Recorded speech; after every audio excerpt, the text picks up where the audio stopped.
السلام علیکم ورحمۃ اللہ وبرکاتہ ان الحمد للہ والصلاة والسلام علی سید الانبیاء وعلی آلہ وصحبہ اجمعین ما بعد فاعوذ باللہ من الشیطان الرجیم بسم اللہ الرحمن الرحیم۔ آیت نمبر 48 سے 85 تک یہ آج کے لیسن میں ہم پڑھیں گے سورۃ النساء کی، اور پارہ نمبر ہے 5 اور اس کا ربع سے نصف تک یہ بنتا ہے تقریباً۔ اللہ سے دعا ہے کہ اللہ ہمیں اس کو پڑھنے کی توفیق دے اور اس پر عمل کی توفیق دے۔ اعوذ باللہ من الشیطان الرجیم بسم اللہ الرحمن الرحیم۔ ان اللہ لا یغفر ان یشرک بہ ویغفر ما دون ذلک لمن یشاء ومن یشرک باللہ فقد افترى اثما مبینا۔ جی ایک اصول پتہ چل گیا نا قرآن میں، اور وہ اصول کیا ہے کہ شرک معاف نہیں ہوگا۔ تو جو بھی بندہ اپنی زندگی بہت نان سیریس گزار رہا ہے اور اس کو پتہ ہی نہیں کہ وہ شرک کا ارتکاب کر رہا ہے اپنے گفتگو میں، اپنی دعاؤں میں، اپنی عبادتوں میں، تو اس کو اپنی آپ آنکھیں کھول لینی چاہیے، کیونکہ قرآن کہتا ہے کہ شرک معاف نہیں ہوگا۔ اور اس کے علاوہ کوئی بھی گناہ جس کا بھی جتنا بھی بڑا ہوگا اللہ معاف کر سکتا ہے، لیکن شرک کے لیے آپ کو خود توبہ کرنی پڑے گی۔ اس لیے اللہ تعالیٰ نے فرمایا کہ کیونکہ جس نے شرک کیا اس نے بہت بڑے گناہ کا بوجھ اٹھایا، تو یہ اس میں عظیم ہے، یہ کبیرہ گناہ ہے اور یہ معاف نہیں ہوتا جب تک کہ ہم اللہ سے خود معافی نہیں مانگتے اور توبہ نہیں کرتے، یعنی اپنا پرانا عمل چھوڑ کر اس کی جگہ نیا عمل شروع نہیں کرتے۔ جی اس کے بعد آ جائیے اگین اہل کتاب کی اس بیڈ کیریکٹرائزیشن کی طرف جو پچھلے لیسن میں آپ پڑھ چکے، ریوائز کر لیجئے۔ اہل کتاب جو تھے وہ بخیل تھے، اہل کتاب اپنی جو کتاب تھی اس کے ساتھ ان کا روش تھی بہت نان سیریس اسٹوڈنٹس تھے، باتوں کو دھیان سے نہیں سنتے تھے، باتوں کو ان کی جگہ سے تخریف کر دیتے تھے۔ اس کے بعد اللہ تعالیٰ نے پھر آج کی آیت میں بتایا کہ یہ لوگ جو ہیں اپنے آپ کو بہت پاک سمجھتے ہیں، they have the big superiority complex about their religion، اور سب سے برا جو تکبر ہے وہ اپنے مذہب، اپنی عبادات کا تکبر ہے، کیونکہ یہی تکبر شیطان کو لے ڈوبا تھا۔ تو اللہ تعالیٰ نے فرمایا یزکو، اپنے آپ کو بہت ہی پاک صاف سمجھنا، تزکیہ نفس کے دعوے کرتے رہنا، اپنے ناموں کے ساتھ بڑے بڑے ٹائٹلز لگانا، آپ، جناب، گدی نشین، وہ اس طرح کی باتیں، یہ انسان اپنے آپ کو تھوڑا سا خود نمائی اور خود ستائش میں چلا جاتا ہے، اپنے نام کو بڑا بڑھا چڑھا کے پیش کرتا ہے۔ اللہ تعالیٰ نے فرمایا ایسا تم نے اپنے بذا میں خود یہ دعوے تمہیں سوٹ ہی نہیں کرتے، کیونکہ اللہ نے فیصلہ کرنا ہے تو وہی دیکھے گا کہ کون زیادہ اس قابل ہے کس کے نام کے ساتھ اتنے بڑے بڑے ٹائٹلز لگائے جائیں اور وہ اس کو بڑی عزت دی جائے۔ ٹھیک ہے، اس کے بعد آیت نمبر 51 میں اللہ تعالیٰ نے اہل کتاب کی ایک اور بری بات کا ذکر کیا، اور وہ وہی ہے جو کہ آپ سورۃ البقرہ میں پڑھ کے آئے ہیں 12ویں رکوع میں، کہ وہ جبت اور طاغوت کے پیچھے جاتے تھے اور کافروں کو مسلمانوں سے زیادہ ہدایت یافتہ سمجھتے تھے، یعنی کہ تعویذ، گنڈے، دھاگے اور اس طریقے سے کوئی وظائف، کوئی ان چیزوں کو وہ بہت زیادہ فوکس کرتے تھے۔ بری عادتیں اہل کتاب کی، اس کے آئینے میں اپنا بھی جائزہ لیتے ہی جائیں، کیونکہ اللہ نے ان کو بتائی ہے تاکہ ہم اپنی عادتوں کو اس میں اختیار نہ کریں۔ جبت اور طاغوت جو کہ بت، ان کے مجاور اللہ کے علاوہ دوسرے راستے کی طرف بلانے والے لوگ، اور ان کے مسائل کے حل کے لیے جادو، ٹونے، ٹوٹکے، یہ چیزیں ہیں۔ اس کے بعد اللہ تعالیٰ نے ایک اور آیت نمبر 53 میں فرمایا کہ یہ لوگ کیا کرتے ہیں، حسد کرتے ہیں۔ حسد آیت نمبر 54 میں کہ ام یحسدون الناس علی ما آتاہم اللہ من فضلہ، اور یہ دل میں مسلمانوں سے شدید حسد اور جلن کا شکار ہیں۔ تو شیطان کا کریکٹر پورا یہاں پہ بھی آ گیا کہ اپنی عبادت پہ فخر اور ان لوگوں پہ حسد۔ تو اللہ تعالیٰ نے فرمایا کہ آل ابراہیم کو کتاب، حکمت اور ملک عظیم تو مل ہی گیا، اور اس کے علاوہ اللہ تعالیٰ نے پھر فرمایا آیت نمبر 56 میں کہ جو کافر ہیں ان کے لیے آگ تیار کی جا چکی ہے، تو اس کا ایک فزیکل وجود ہے۔ ہم ان کو جب آگ میں داخل کریں گے اور ان کی جو کھالیں ہیں وہ جل کر پک جائیں گی اور مزید پکنے کی اس میں ایبیلٹی یا کیپیسٹی نہیں ہوگی، تو اللہ تعالیٰ اس عذاب کی کنٹینیوٹی کے لیے ان کھالوں کو ہی درست کر دے گا، اور پھر دوبارہ سے وہ ان کو اللہ تعالیٰ عذاب دے گا۔ اللہم لا تجعلنا برحمتک منہم۔ جبکہ اس کے برخلاف نیک لوگ کے نیچے جنتیں ہیں اور پاک بیویاں اور بہت ہی گھنے سائے۔ تو یہ چیزیں بہرحال اللہ کی موجود ہیں، اس وقت چوائس ہماری ہے۔ آیت نمبر 58 قرآن حکیم میں بہت خوبصورت ایک نصیحت ہے۔ اللہ تمہیں حکم دیتا ہے کہ امانت کو ان کی امانتیں اہل کے حوالے کر دو، نمبر 1۔ اور جب فیصلہ کرو تو عدل سے فیصلہ کرو۔ امانتوں کو ادا کرنے کا حکم ہے اور عدل سے فیصلہ کرنے کا حکم ہے۔ تو یہ دو چیزیں ہیں۔ آپ کے ذمے کسی کا بھی کوئی قرض ہے، آپ کے ذمے، آپ اگر ایک امپلائی ہیں، جاب کرتے ہیں، وہ وقت آپ پہ قرض ہے، اس کے ریسورسز آپ پہ قرض ہیں۔ آپ اگر دین اسلام میں فالو ہیں تو یہ کتاب ہم پر قرض ہے۔ اللہ کے احسانات کا ہم نے ایک جواب یا بدلہ یوں دینا ہے کہ اپنی کیپیسٹی میں اس کتاب کے حکم کو آگے پہنچاتے رہنا ہے۔ اگر آپ کسی جگہ پہ ریکروٹمنٹ کے ڈپارٹمنٹ میں ہیں تو صحیح انسان کا انتخاب آپ پر ایک فرض ہے، اور وہ جو آپ کے پاس ایک جاب ہے وہ ایک امانت ہے اور صحیح انسان کے حوالے کرنی چاہیے۔ تو اس طریقے سے امانتوں کو ادا کرنا چاہیے، کیونکہ خیانت، اللہ تعالیٰ کے نبی صلی اللہ علیہ وسلم نے فرمایا ہے کہ وہ قیامت والے دن ایک جھنڈا ہوگا خائن کے لیے، اور وہ جو بدعہد ہوگا، خیانت کرنے والا ہوگا، تو اس کے سر پہ ایک جھنڈا کھڑا کر دیا جائے گا۔ اور فیصلہ کرنا ہے تو انصاف سے فیصلہ کرنا ہے۔ جب بھی فیصلہ کرنا ہے تو یہ ایک آفس کی بات بھی ہے کہ آپ کسی آفس میں ہوں یا آپ گھر میں ہوں، آپ نے انصاف اور عدل سے کام لیتے رہنا ہے۔ اور اس کے بعد اگلی آیت کریمہ 59 میں اللہ اور اس کے رسول کی اطاعت اور صاحبان امر کی اطاعت، یعنی جماعت کا حصہ بننے کے لیے آپ کو کبھی کبھی اپنی ذات پہ اور اپنی انٹرسٹس پہ اور اپنی جو کہتے ہیں نا دلچسپیوں پہ کمپرومائز کرنا پڑتا ہے۔ آپ کسی چیز کو کسی طریقے سے کرنا چاہتے تھے، امیر نے آپ کو جیسے حکم دیا، تو ایک فلیکسیبل انسان بننا ہے۔ یہ نہیں کرنا کہ ہر بات پہ جھگڑا شروع کر دیں کہ جی آپ نے میری کیوں نہیں مانی۔ جماعت کا حصہ بننا ہے، فساد نہیں کرنا، دنگا نہیں کرنا، ڈسپلن خراب نہیں کرنا، ٹھیک ہے۔ اور اگر آپ کو کوئی بہت زیادہ تنازعہ ہو جائے تو جو اللہ اور اس کے رسول کا حکم ہو اس کے سامنے سر اطاعت خم کرنا ہے۔ اپنی سیلف رسپیکٹ، انا، ایگو، یہ انسان کو جماعت کا حصہ بننے سے روکتی ہے، اور پھر وہ اکیلا رہ جاتا ہے اور وہ اس کی ترقی بھی رک جاتی ہے، ٹھیک ہے۔ آیت نمبر 16 پہ آ جائیے۔ اللہ تعالیٰ فرماتا ہے، اب یہاں پر ایک واقعہ تھا، حضرت عمر کو جب فاروق کا لقب ملا، یہ اس بیک گراؤنڈ میں ہے۔ حضور صلی اللہ علیہ وسلم کے پاس مقدمے کا فیصلہ لائے دو فریقین، ایک یہودی تھا اور ایک مسلمان تھا۔ جو مسلمان تھا وہ در حقیقت اندر سے منافق تھا۔ اس کا دل تھا کہ فیصلہ نبی صلی اللہ علیہ وسلم نہ کریں، کیونکہ وہ حق پر نہیں تھا، وہ دوسرا کا حق رکھ رہا تھا۔ لیکن نبی صلی اللہ علیہ وسلم کے پاس ہی اصرار کر کے یہودی فیصلہ مقدمہ لے کر گیا۔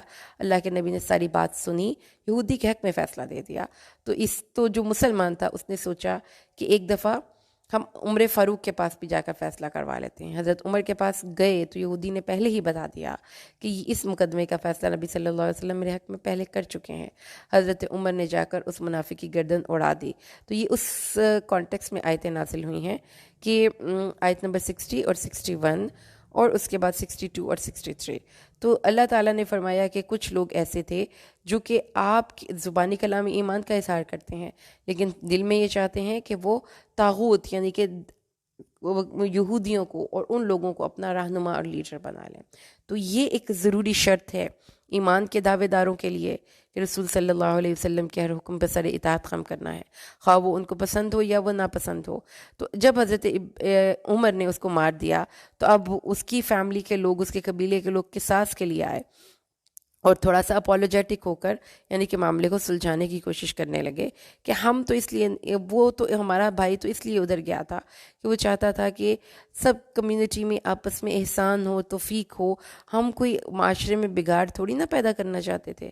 نبی صلی اللہ علیہ وسلم کی بات کے آگے تو کسی کی بات واقعی نہیں ہو سکتی، یعنی کہ ان کو احساس ہو گیا کہ ایک کام تو اس نے غلط کیا لیکن اس کو ڈیفینڈ کر رہے تھے۔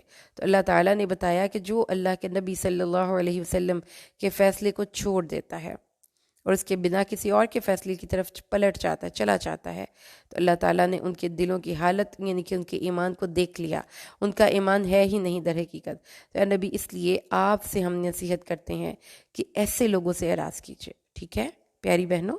سنو پھر کہ اللہ نے کہا ہے کہ وہ لوگ جو اللہ اور اس کے رسول کے حکموں کے خلاف چلتے ہیں ان سے آپ نے کیا کرنا ہے؟ ان سے دوستیاں نہیں ہو سکتی، ان سے آپ ان کے چینلز کو سبسکرائب نہیں کر سکتے، ان سے اعراض کرنا ہے۔ تو ہر وہ شخص جو دھجیاں اڑا رہا ہے نا دین اسلام کی بنیادی شاعر کی، کسی بھی نام پر، ولاگ کے نام پر، یہ ویڈیوز کے نام پر یہ ٹک ٹاک کے نام پر، یہ انٹرٹینمنٹ کے نام پر ان سے اعراض کرنا ہے، یعنی ان کو منہ ہی نہیں لگانا، اور پھر ان کے لیے سوچیں کہ کس طریقے سے ان تک بلیغ انداز میں نصیحت پہنچ سکے۔ تو یہ ورڈ بڑا جامع ہے، کیونکہ ہر دور میں بلاغت کا جو انداز ہے وہ ڈیفرنٹ ہوگا۔ جو آج کا دور ہے اس میں لوگ کس چیز کو فوکس کرتے ہیں اور کس چیز کو انڈرسٹینڈ کرتے ہیں اور کس چیز کو لے کر اپنی زندگیوں کو آسان کرنا چاہتے ہیں، وہی طریقہ کار ہمیں دعویٰ میں استعمال کرنا ہے۔ تو اس میں پھر کارٹون سیریز کا استعمال بھی ہم کر سکتے ہیں، ہم ڈاکیومنٹریز کا استعمال کر سکتے ہیں، ہم ویڈیو اینیمیشنز کا استعمال کر سکتے ہیں، کیونکہ اس طریقے سے بات لوگوں کے دلوں تک پہنچ جائے گی۔ اس کے بعد اللہ تعالیٰ نے آیت 65 میں بڑی کیٹیگوریکل بات کر دی، بہت کیٹیگوریکل بات کر دی۔ اللہ تعالیٰ نے فرمایا کہ تیرے رب کی قسم وہ اس وقت تک مومن نہیں ہو سکتے جب تک کہ آپس کے جھگڑوں پر اے نبی تجھے حکم نہ بنا لیں، اور جو تو فیصلہ کرے اس پر وہ دل کی خوشی سے مان نہ لیں اور اس کو سر بسر تسلیم نہ کر لیں، تو ان کا ایمان اللہ کی نظر میں قابل قبول نہیں۔ تو ہم سب لوگوں کو اپنے ایمانوں کا جائزہ لینا چاہیے کہ کیا ہم جس ایمان پہ بڑا فخر کر رہے اور اترا رہے ہیں، کیا ہمارے ایمان میں یہ بنیادی شرط موجود ہے؟ اللہ کے نبی کا حکم آ جائے اور ہمارے زبانیں رک جائیں اور سر جھک جائیں؟ اگر ایسا نہیں تو پھر اس چیز سے ڈریے کہ کہیں ہمارا ایمان بھی اٹھا کر ردی کی ٹوکری میں نہ پھینک دیا جائے، کیونکہ اللہ نے تو یہی فرمایا ہے۔ اور اگر اللہ تعالیٰ نے فرمایا ایمان کا، کسی بھی انسان کے ایمان کا ایک چھوٹا سا ٹیسٹ اسی میں ہو جائے گا، رسول صلی اللہ علیہ وسلم کے حکم کے آگے کتنا کو سر جھکا لیتا ہے۔ اور اگر جو نبی صلی اللہ علیہ وسلم کے حکم کے آگے سر جھکا لیتا تو ہم اس کو راہ مستقیم کی طرف ہدایت دے دیتے، اس کو اجر عظیم دیتے اور ان لوگوں کا ساتھ دیتے جو کہ انعام یافتہ لوگ ہیں، نبیین، صدیقین، شہداء اور صالحین، اور ان لوگوں کی رفاقت کیا ہی خوب رفاقت ہے۔ تو یہ جس کو نصیب ہو گیا نا توفیق، یہ تو اللہ کا فضل ہے۔ ہم روز اللہ سے مانگتے ہیں نا، اللہم انی اسألک من فضلک، جب ہم مسجد میں جاتے ہیں اور اللہ نے کہا کہ اللہ سے اس کا فضل مانگو، تو اللہ کا فضل اللہ کی کتاب ہے، جیسے کہ قرآن پاک میں ایک مقام پر اللہ نے فرمایا قل بفضل اللہ وبرحمتہ فبذلک فلیفرحوا ھو خیر مما یجمعون۔ قرآن کو ریفر کرتے ہوئے اللہ نے قرآن میں فرمایا کہ یہ اللہ کا فضل اور اس کی رحمت ہے، تو اس نعمت عظیم کے ملنے پر اے مومنو خوشیاں مناؤ۔ تو دو چیزیں فضل الہی کا بہترین مظہر ہوئیں، ایک اللہ کی کتاب، دوسرے نبی صلی اللہ علیہ وسلم کی اطاعت اور سنت۔ تو جو ان دونوں کو تھام لے گا وہ پھر اللہ کا وہ فضل پائے گا جو کہ جنت ہے۔ تو اس لیے آگے چلے جائیے، ایک کریکٹر آ رہا ہے 71 72 میں، قرآن سے ہم جو کریکٹر پڑھنے لگے ہیں اس میں اب اللہ تعالیٰ نے بتایا کہ جب کوئی کرنے کا کام ہوگا نا، میدان میں جہاد کرنا ہے، جنگ میں، تو پھر اس وقت آپ سب کو بہت ایکٹیو ہونا ہے۔ خذوا حذرکم، بچیا اپنی پوری تیاری کے ساتھ اور اکیلے کے لیے یا نفری کی صورت میں یا دستوں کی صورت میں نکل جائیں، تو کرنے کا کام کرتے جائیں۔ اگر آپ کو جماعت کے ساتھ کام کرنے کا موقع ملتا ہے تو بھی، اگر نہیں تو اکیلے بھی۔ اور پھر اللہ تعالیٰ نے ایک انسان کی ایسی مثال دی جو جان بوجھ کے دیر کرتا ہے، اور اگر مسلمانوں کو مصیبت پہنچتی ہے تو خوش ہو کے کہتے ہیں شکر ہے میں گیا ہی نہیں، اتنی بڑی تکلیف سے بچ گئے۔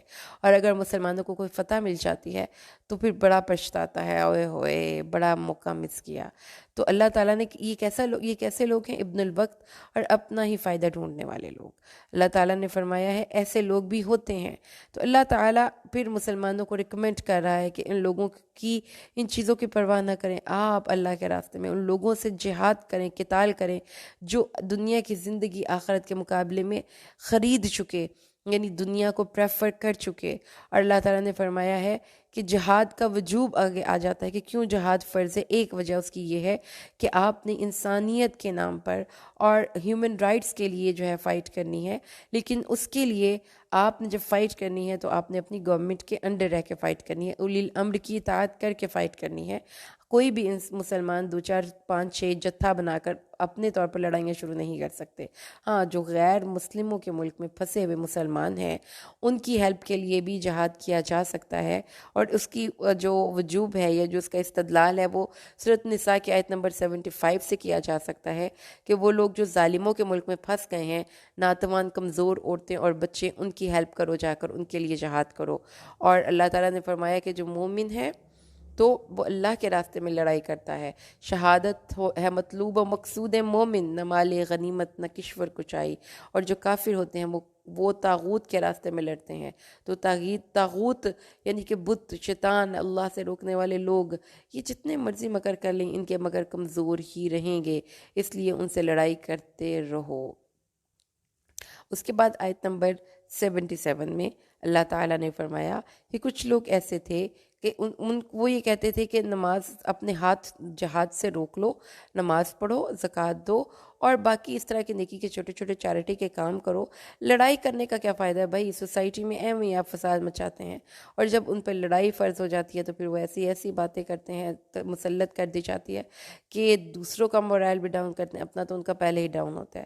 ڈرا کے دوسروں کا حشر خراب کر دیتے ہیں. تو جب نے یہ قرآن کریم کی آیت پڑھی تو مجھے وہ تمام ٹی وی کے جو ٹاک شوز میں جو پولیٹیکل ڈسکشن کے نام سے اور اس پہ تبصرہ نگاری کے نام پہ ہم اپنے معاشرے میں عام لوگوں کے اندر انجیکٹ کر رہے ہیں یہ پیسمزم اور نا امیدی، وہ سب لوگ مجھے نظر آ گئے کہ اللہ نے فرمایا ہے کہ میدان جنگ میں اتر کر جہاد کرو. خالی کھلی باتیں کرنے سے ہمیں کوئی معاشرے میں تبدیلی نہیں آئے گی. آپ بے شک 5 گھنٹے کا ایک پروگرام ارینج کر لیں، جب تک آپ نے خود پریکٹیکلی عمل نہیں کرنا نا، معاشرے میں کوئی چیز تبدیل نہیں ہو سکتی.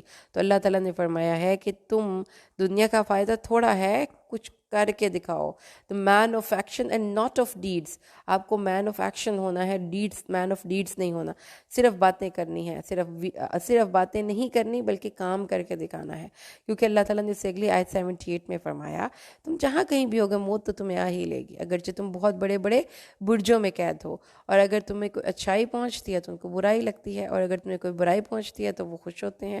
اور پھر آپ کو اے نبی کہتے ہیں کہ آپ کی وجہ سے ہمارا جو ہے مدینہ میں ہر وقت ہم خطرات سے گھرے ہوئے ہیں، پتہ نہیں یہ نبی کب آیا. یعنی کہ آپ نے دیکھا کہ ہمارے ارد گرد ایسے بہت سے لوگ بھی ہوتے ہیں جو موت سے خوف کرتے ہیں، جو بہت بولتے ہیں، جو تبصرہ نگاری کے نام پر بہت لوگوں کا مورائل ڈاؤن کرتے ہیں. کرنے کا کام کچھ نہیں. کوئی تکلیف آ جائے، کوئی بیماری آ جائے، کوئی جنگ مسلط ہو تو بس بیٹھ کے بول لی جانا، اتنی ڈسکشن کرنی، جبکہ اللہ تعالیٰ کو ایسے لوگ نہیں پسند جو فالتو بولتے ہیں. تو اللہ تعالیٰ نے فرمایا موت تو بہرحال تمہیں آ کر رہے گی بھائی. گھر میں ہو، بڑے بڑے محلات میں، برجوں میں ہو، تو پھر اللہ کے راستے میں جہاد کرنے سے کیسا جی کترانا. اس قوم کو کیا ہو گیا ہے کہ کسی بات کو سمجھنے کے درپے ہی نہیں. یعنی کہ ایک سمپل سی بات ہے، مرنا ہے تو یا گھر مرنا ہے تو جہاد میں جا کے مر جائیں، اللہ کے راستے میں کوئی محنت کوشش کر کے جائیں. اللہ تعالیٰ آگے فرماتا ہے کہ تمہیں جو اچھائی پہنچتی ہے. اب یہود کی ایک اور عادت کا ذکر تھا 78 آیت میں کہ جو رسول صلی اللہ علیہ وسلم کی طرف ساری برائیاں منسوب کر دیتے تھے کہ اگر کوئی غلط کام ہوتا تھا انہی کی نحوست کی وجہ سے ہوا ہے. تو اللہ تعالیٰ نے فرمایا نعوذ باللہ، نحوست ساری تمہارے اپنے نفس کے پاس سے ہے. اے نبی آپ تو رسول بنا کر بھیجے گئے ہیں اور کوئی آپ کی بات نہیں سنتا، مت سنے. اللہ تو گواہ کافی ہے اس بات پر کہ آپ رسول ہے. جو کوئی اللہ کے رسول کی اطاعت کرے گا اس نے در حقیقت الٹیمیٹلی اللہ کی اطاعت کی. تو اللہ کے رسول کا مقام بہت واضح ہو گیا. اور جو کوئی منہ پھیر لے تو اے نبی ہم نے آپ کو ان کو نگران بنا کر نہیں بھیجا کہ ان کی ہر بات پہ آپ ان کو سمجھاتے رہیں. ٹھیک ہے آپ کا کام تھا پہنچا دینا، بات کو مان لیتے ہیں تو ٹھیک ہے، نہیں تو پھر ان کو ان کے معاملے کے سپرد کر دیجئے. اچھا جی، اس کے بعد آیت نمبر 81 میں کیا فرمایا کہ جو اہل کتاب تھے اور جو یہودی تھے وہ آپ کے پاس بیٹھ کے بڑی دھیان سے باتیں سنتے رہتے تھے. مسلمانوں کے آپس کی پلاننگز، مسلمانوں کی، کیونکہ ظاہر ہے کہ مسلمان ان کو اپنی صفوں سے نکال تو نہیں سکتے تھے، وہ مسلمانوں کے ساتھ دینے کا دعوے دار تھے. لیکن سن لینے کے بعد جو لوگ یہودی تھے، مسلمانوں کے دشمن تھے، ان کے پاس جا کر ان کے سازشیں کرتے تھے اور اس بات کے خلاف باتیں کرتے تھے جو آپ کہتے ہیں. تو دیکھیں کہ مسلمانوں کے اندر جاسوسی کرنے والے یہ لوگ، مسلمانوں کے رازوں کو افشا کرنے والے لوگ، یہ تھے وہ سازشی عناصر، ٹریٹرز. تو اللہ تعالیٰ فرماتا ہے کہ کیونکہ جو یبیتون کے لفظ سے ہمیں پتہ چلتا ہے کہ وہ چپ کے جا کر پھر مسلمانوں کے خلاف رپورٹنگ کیا کرتے تھے. یہ لوگ مسلمانوں کی مجلسوں میں بیٹھا کرتے تھے. تو اللہ تعالیٰ نے اس لیے پھر اگلی آیت میں فرمایا ہے کہ ان چالوں کو اور ان کی رات کے مشوروں سے اعراض کر کے اے نبی اللہ پر بھروسہ کریں کریں، اور کیونکہ اللہ کافی ہے کارساز۔ آگے اگلی آیت میں اللہ تعالیٰ نے دوبارہ سے بات کو سن لیجئے کہ توکل کے راستے پر جو چلتا ہے اللہ کو وہ شخص بڑا پسند ہے۔ تو کوئی بھی آپ کا بات خواہ ہے، آپ کے خلاف سازشیں کر رہا ہے، جاسوسیاں کر رہا ہے، اس کو اس کے حال پہ چھوڑ دیجئے اور اللہ کی ذات پر بھروسہ کیجئے۔ آگے قرآن پاک اپنی ایک حقانیت بیان کرتا ہے، ایک بہت بڑا دعویٰ پیش کرتا ہے۔ دنیا کی کوئی کتاب ایسی نہیں جو یہ دعویٰ کر سکتی ہو کہ اس میں کوئی اختلافی بات نہیں ہے۔ یعنی آپ کسی بھی بڑے سے بڑے اسکالر کی بک اٹھا کر دیکھ لیں، وہ یہ اتنا کانفیڈنٹلی یہ دعویٰ نہیں کر سکتا، جبکہ اس قرآن یہ کانفیڈنسلی دعویٰ کر رہا ہے کہ جو بھی اس میں اختلاف پائے گا اس کو الٹیمیٹلی پسپا ہونا پڑے گا، اس لیے کہ اس کے اختلاف کی کوئی دلیل نہیں ہوگی۔ قرآن اپنے وجود میں بذات خود ایک دلیل ہے، اور نبی صلی اللہ علیہ وسلم کا زندہ معجزہ ہے۔ قرآن جو کلام اللہ ہے، جو دل بدلتا ہے، جو انسانوں کے لیے ہدایت ہے، جس کی بنیاد پر اللہ تعالیٰ برکات، رحمتیں اور شفائیں نازل کرتا ہے، تو یہ قرآن معجزہ ہے۔ اس کے بعد اگلی جو آیت کریمہ 83 ہے، اس میں اللہ تعالیٰ نے اہل کتاب کا اور جو منافق تھے ان کا ایک طرز عمل نوٹ کیا ہے کہ وہ افواہیں پھیلانے والے تھے۔ جب ان کو امن یا خوف کی کوئی خبر مل جاتی تو اس کو فوراً وائرل کر دیتے، ویڈیوز کو وائرل کر دینا۔ یہ وائرل کا ورڈ جو ہے نا، وائرس سے نکلتا ہے کہ وائرس ایک دوسرے سے لگ جاتا ہے۔ تو اسی طریقے سے یہ جو وائرل ہے نا، یہ اس دور میں بھی ہوتی تھی، جو کہ قرآن حکیم کی آیت نمبر 83 میں اللہ نے فرمایا کہ جب ان کو امن یا خوف کی کوئی خبر ملتی ہے تو اس کو فوراً پھیلا دیتے ہیں اور ان کو وائرل کر دیتے ہیں۔ لیکن اللہ نے فرمایا ہے کہ ایسا نہیں کرنا، ایک غیر ذمہ دارانہ روش ہے۔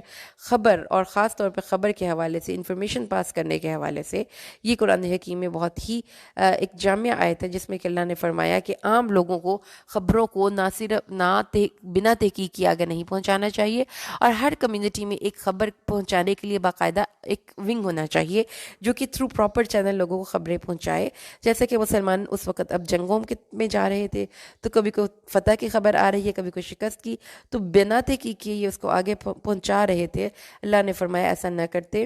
رسول صلی اللہ علیہ وسلم اور ان لوگوں یعنی کہ جو اس خبر کے ونگ کے انفارمیشن ڈیسک کے جو وہاں پر لوگ تھے، وہ تھرو پراپر چینل، جیسے کہ ہمیں پتہ ہے کہ ISPR کا ایک پراپر اسپوکس پرسن ہوتا ہے جو کہ اس کے بہاف پہ بولتا ہے، اور ہر ایک جو ہے تنظیم نے اپنے ایک میڈیا اینکر پرسن رکھا ہوتا ہے جو اس کے تمام ایجنڈا کو اور باقی تمام خبروں کو through proper channel, through press conferences, اس طرح سے لوگوں تک کمیونیکیٹ کرتا ہے۔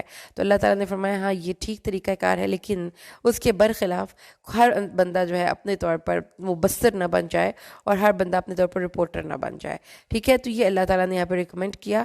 اور اس کے بعد اللہ تعالیٰ نے آیت نمبر 84 اور 85 اس میں ہم پڑھنے لگے ہیں۔ اللہ تعالیٰ نے فرمایا کہ اے نبی، اپنے جو آپ کے فالوورز ہیں ان کو تحریض کیجئے۔ تحریض کا لفظ مطلب ہوتا ہے ان کو اپ گریڈ کیجئے۔ تو جو بھی اس سے ہمیں یہ پتہ چلتا ہے کہ آپ جس بھی فیلڈ میں ہوں، اگر آپ نے کوئی کام کرنا ہے تو آپ کو تحریض کرنی ہے، یعنی آپ کو اپنی غلطیوں پہ فوکس کرتے ہوئے کوئی اپنے آپ کو فریش کرنا ہے، اپنے ریفریشر کورسز کو ارینج کرنا ہے، یعنی کہ کانسٹنٹلی گرومنگ کرنی ہے۔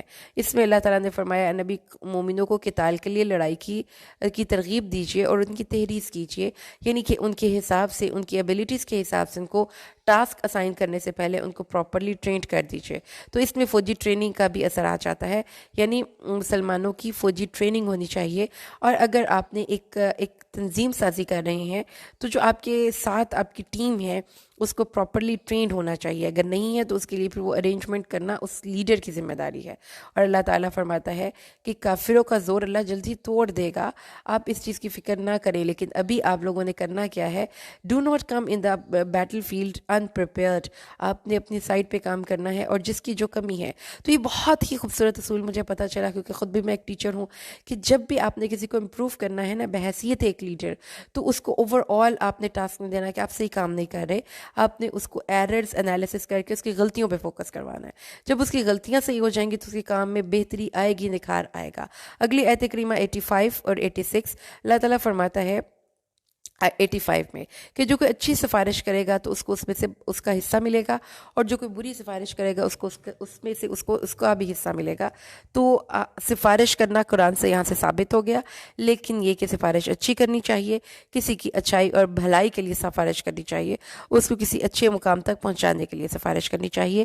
تو اگر آپ اس پوزیشن میں ہیں، کسی کو ریکمینڈ کر سکتے ہیں، تو قرآن کے اس حکم کے مطابق آپ کو اس کا بھی اجر ملے گا اگر آپ کسی کا کوئی کام کروا دیتے ہیں۔ اچھا، الحمدللہ 85 آیت تک ہم نے پڑھ لیا۔ اگلے لیسن میں ہم انشاءاللہ نصف سے ثلاث تک پڑھیں گے۔ بارک اللہ لی ولکم فی القرآن الحکیم ونفعنی و ایاکم بالآیات والذکر الحکیم۔ السلام علیکم ورحمۃ اللہ وبرکاتہ۔